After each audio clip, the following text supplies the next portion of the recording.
अच्छे लोगों के साथ हमेशा बुरा क्यों होता है? गीता में श्री कृष्ण ने दिया है अर्जुन को इसका जवाब। श्री कृष्ण ने अर्जुन को जवाब देते हुए समझाई है, ये बात लोगों को उनके कर्मों का फल हमेशा मिलता है। गीता सार।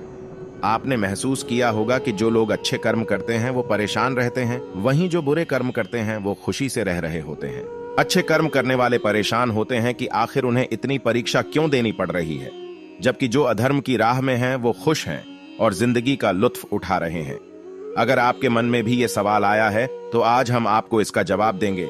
ये जवाब वो है जो भगवत गीता में लिखा है और श्री कृष्ण ने अर्जुन को दिया था। भगवत गीता में वर्णित कथा के अनुसार जब भी अर्जुन के मन में कोई दुविधा होती थी तो वो श्री कृष्ण के पास पहुंच जाते थे। एक बार की बात है, अर्जुन ने भगवान श्री कृष्ण के समीप आकर कहा कि वो दुविधा में हैं और इसका जवाब वो श्री कृष्ण से चाहते हैं। श्री कृष्ण ने पूछा कि क्या सवाल है? अर्जुन ने कहा, मुझे ये जानना है कि अच्छे लोगों के साथ हमेशा बुरा ही क्यों होता है, वहीं बुरे लोग खुशहाल दिखते हैं। अर्जुन के मुंह से ऐसी बातें सुनकर श्री कृष्ण मुस्कुराए और कहा, मनुष्य जैसा सोचता है और महसूस करता है वैसा कुछ नहीं होता है, बल्कि अज्ञानता की वजह से वो सच्चाई नहीं समझ पाता है। अर्जुन उनकी ये बात समझ नहीं पाए। इसके बाद श्री कृष्ण ने क्या कहा वो जानते हैं। श्री कृष्ण ने अर्जुन से कहा, पार्थ, मैं तुम्हें एक कथा सुनाता हूं, उसे सुनकर तुम समझ जाओगे कि हर प्राणी को उसके कर्म के हिसाब से ही फल मिलता है। प्रकृति हर किसी को अपनी राह चुनने का मौका देती है। अब वो मनुष्य की इच्छा पर निर्भर करता है कि उसे धर्म की राह चुननी है या अधर्म की। कथा शुरू करते हुए श्री कृष्ण ने कहा, एक नगर में दो पुरुष रहा करते थे।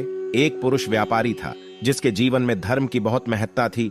वो पूजा पाठ में यकीन रखता था। वो हर रोज मंदिर जाता था और दान धर्म भी करता था और हर रोज भगवान की पूजा करता था। वहीं दूसरा पुरुष बिल्कुल विपरीत था। वो हर रोज मंदिर तो जाता था लेकिन पूजा करने नहीं, बल्कि मंदिर के बाहर से जूते चप्पल चुराने। उसे दान और धर्म से कोई लेना देना नहीं था। समय बीतता गया और एक दिन बहुत जोर की बारिश हो रही थी। इस वजह से मंदिर में पुजारी के अलावा कोई नहीं था। ये बात जब दूसरे पुरुष को पता चली तो उसने कहा कि ये सही मौका है मंदिर का धन चुराने का। पंडित से नजर बचाकर उसने मंदिर का सारा धन चुरा लिया। उसी समय धर्म कर्म में विश्वास रखने वाला व्यक्ति भी मंदिर पहुंचा। दुर्भाग्य से मंदिर के पुजारी ने उसे ही चोर समझ लिया और चिल्लाने लगे। वहां लोग एकत्र हो गए और उसे बहुत मारा। किसी तरह वो बचते बचाते वहां से निकला तो दुर्भाग्य ने उसका साथ वहां भी नहीं छोड़ा। मंदिर के बाहर वो एक गाड़ी से टकरा गया और घायल हो गया। फिर वो व्यापारी लंगड़ाते हुए घर जाने लगा तो रास्ते में उसकी मुलाकात उस पुरुष से हुई जिसने मंदिर से धन चुराया था। उसने कहा, आज तो मेरी किस्मत चमक गई, एक साथ इतना सारा धन मिल गया। ये सब देखकर उसे बहुत बुरा लगा और उसने अपने घर से भगवान की सारी तस्वीरें निकाल दी। कुछ सालों बाद दोनों पुरुषों की मृत्यु हो गई। मरने के बाद जब दोनों यमराज की सभा में पहुंचे और भले पुरुष ने दूसरे व्यक्ति को देखा तो उसे बहुत गुस्सा आया। उसने क्रोधित होकर यमराज से पूछ ही लिया, मैं तो हमेशा अच्छे कर्म करता था, दान में विश्वास रखता था, उसके बदले जीवन भर मुझे अपमान और दर्द ही मिला और इस व्यक्ति को नोटों से भरी पोटली। आखिर ऐसा भेदभाव क्यों? इस पर यमराज ने कहा, पुत्र, तुम गलत समझ रहे हो।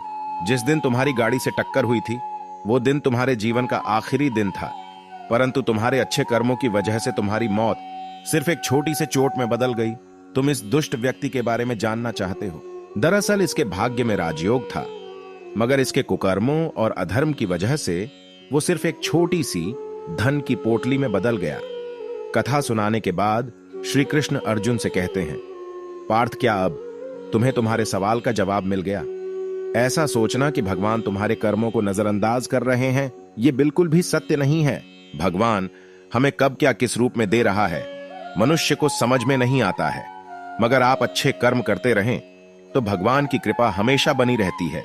इसलिए अपने अच्छे कर्मों को बदलना नहीं चाहिए, क्योंकि उसका फल हमें इसी जीवन में मिलता है।